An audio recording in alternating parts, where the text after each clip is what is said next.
नमस्कार, दिन भर की बड़ी खबरों में आपका स्वागत है। मैं हूं सपना। तो चलिए शुरू करते हैं आज की हेडलाइन से।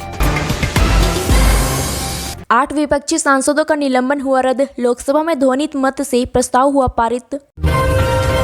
पश्चिम बंगाल में चुनाव आयोग का एक्शन, डीजीपी एडीजी के बाद कई पुलिस कमिश्नर बदले।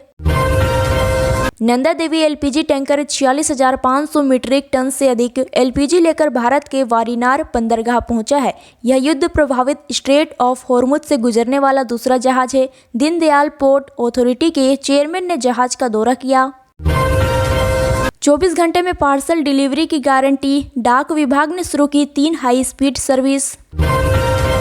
सुप्रीम कोर्ट ने गुरु गोविंद सिंह जी की जयंती पर राष्ट्रीय छुट्टी घोषित करने की याचिका खारिज कर दी है। याचिका में छुट्टियों की घोषणा के लिए राजनीतिक प्रभाव से मुक्ति की मांग की गई थी।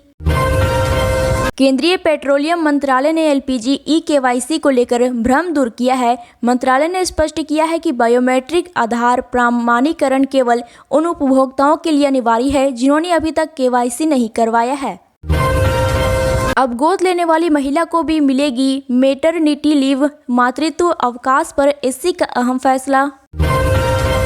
भारत ने कबूल किया कि ओमिड एडिक्शन ट्रीटमेंट हॉस्पिटल पर पाकिस्तान के हवाई हमले की कड़ी निंदा की है। इस क्रूर हमले में सैकड़ों लोगों की जान गई है और कई घायल हुए। अरुणाचल प्रदेश की राजधानी ईटानगर के नीति विहार इलाके में सोमवार शाम भारी बारिश के कारण हुए भूस्खलन से एक दीवार ढह गई। इस दर्दनाक हादसे में 4 मजदूरों की मौत हो गई, जबकि 3 अन्य गंभीर रूप से घायल हो गए। सुप्रीम कोर्ट ने 3500 से अधिक जनहित याचिकाएं लंबित, कानून मंत्रालय की रिपोर्ट। नए पश्चिमी विक्षोभ के सक्रिय होने से उत्तर भारत का मौसम बदल गया है। आईएमडी ने यूपी, बिहार, दिल्ली, राजस्थान सहित कई राज्यों में बारिश, आंधी तूफान और तेज हवाओं का अलर्ट जारी किया है। नाइजीरिया के मेदुगुरी में सोमवार रात हुए आत्मघाती बम हमलों में 23 लोग मारे गए और 100 से अधिक घायल हो गए हैं। ये हमला शहर के भीड़भाड़ वाले स्थानों, एक प्रमुख बाजार और मेदुगुरू विश्वविद्यालय शिक्षण अस्पताल के प्रवेश द्वार पर हुए। इजरायली मीडिया ने दावा किया कि उसकी सेना ने ईरान के सुरक्षा प्रमुख अली लारिजानी को मार गिराया है। ईरान ने अभी तक इन रिपोर्टों को कोई टिप्पणी नहीं दी है। $153 की प्रति बैरल हुआ तेल। श्रीलंका में 4 दिन खुलेंगे सरकारी ऑफिस। अमेरिका, इजरायल और ईरान की जंग का 18वां दिन। इंडिगो की उड़ानें रद्द होने से यात्रियों को मिला 164 करोड़ रुपए का यात्रा कूपन, सरकार ने दी जानकारी। पश्चिम एशिया में तनाव के कारण भारत में एलपीजी आपूर्ति को लेकर चिंता बनी हुई है। हालांकि एक जहाज पहुंचा है। सरकार ईरान से फंसे जहाजों पर बातचीत कर रही है और अमेरिका, रूस से भी एलएनजी खरीदी गई है। 8वें वेतन आयोग में फिटमेंट फैक्टर को लेकर पेंशनर्स ने हाइब्रिड फॉर्मूला सुझाया है। जाने इससे कैसे बढ़ेगी आपकी सैलरी।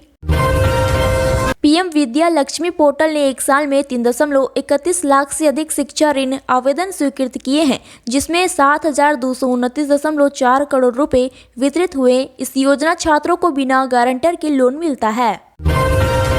संसदीय समिति ने ईपीएफ न्यूनतम पेंशन 1,000 को अपर्याप्त बताते हुए तत्काल बढ़ाने की सिफारिश की है। समिति का कहना है कि बढ़ती महंगाई और जीवन यापन की लागत के कारण यह राशि सम्मानजनक जीवन के लिए पर्याप्त नहीं है। अचानक टूटी चांदी, दिन भर तेजी के बाद आई बड़ी गिरावट, एक्सपर्ट्स ने बताई असली वजह। चैटजीपीटी के सैम ऑल्टमैन चंद पैसों के लिए परोसेंगे अडल्ट कंटेंट, कई योजना पर कंपनी के भीतर ही क्यों मचा बवाल। मिडिल ईस्ट वॉर के बीच चमका बीईएल, मिले 1011 करोड़ के ऑर्डर, 10,000 के बना चुका 1 लाख रुपए।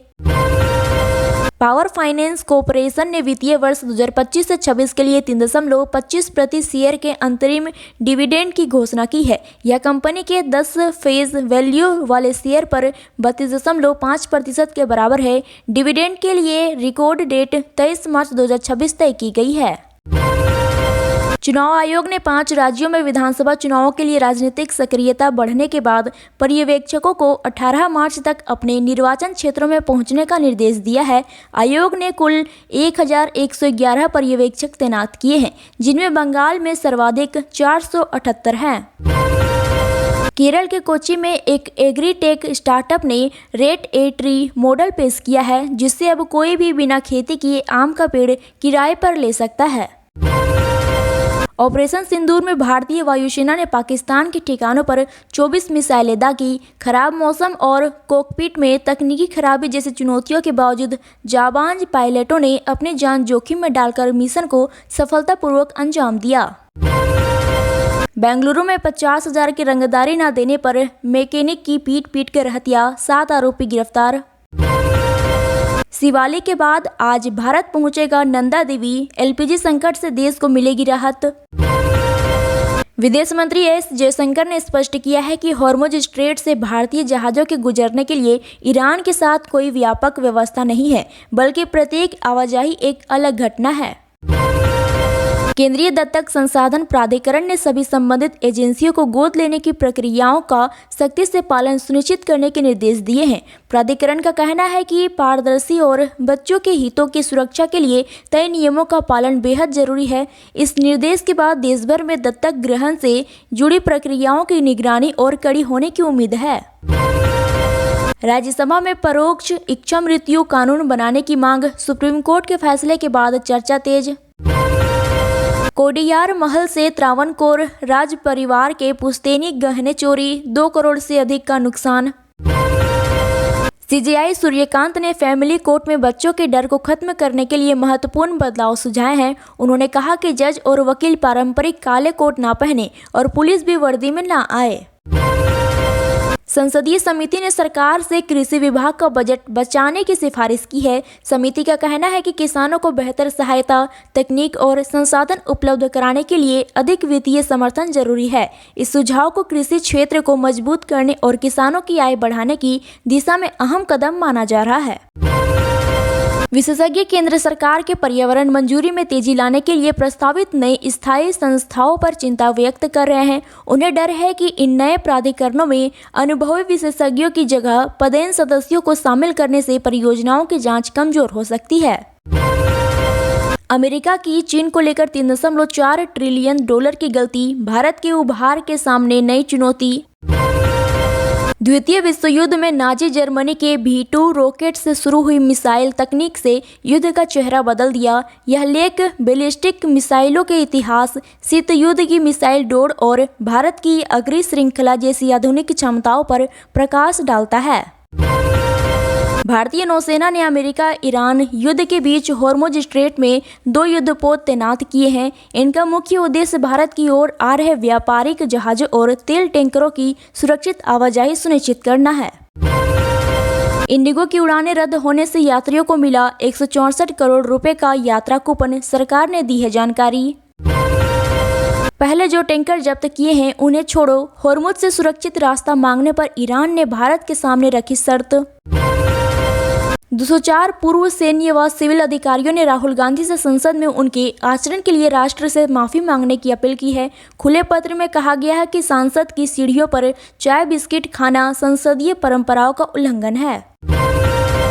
यूरोपीय संघ और भारत FTA रक्षा समझौता लागू करने पर कर रहे ध्यान केंद्रित, जयशंकर के साथ बैठक के बाद उर्सुला का बड़ा बयान।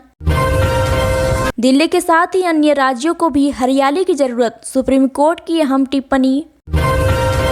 देश में हर दिन बढ़ रहा रोजगार, कम हो रही बेरोजगारी, लोकसभा में बोले मनसुख मांडविया।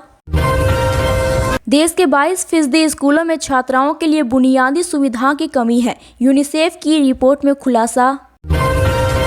पिछले साल वित्तीय धोखाधड़ी से वैश्विक अर्थव्यवस्था को 442 अरब अमेरिका डॉलर से अधिक का नुकसान हुआ। इंटरपोल की 2026 की रिपोर्ट के अनुसार वित्तीय धोखाधड़ी का जोखिम उच्च है। भारत सरकार ने अंतर्राष्ट्रीय धार्मिक स्वतंत्रता पर अमेरिका आयोग की रिपोर्ट को पक्षपातपूर्ण और एजेंडा आधारित बताकर खारिज कर दिया है। मुर्शिदाबाद हिंसा, सुप्रीम कोर्ट का NIA जांच पर रोक से इनकार, कलकत्ता हाई कोर्ट का फैसला रखा बरकरार। अमेरिकी राष्ट्रपति ट्रंप ने हॉर्मुज जलडमरू मध्य पर नियंत्रण के लिए वैश्विक सहयोग मांग, लेकिन शक्तिशाली अमेरिकी नौसेना के लिए भी यह मुश्किल है। अमेरिकी खुफिया एजेंसी ने दावा किया है कि ईरान के लिए नए सुप्रीम लीडर मोजतबा खोमेनी समलैंगिक हो सकते हैं। न्यूयॉर्क पोस्ट की रिपोर्ट में 3 विश्वसनीय सूत्रों का हवाला दिया गया है। प्रधानमंत्री मोदी ने आपत्तिजनक वीडियो मामले में कोर्ट का बड़ा फैसला, विनोद तिवारी को मिली सशर्त जमानत।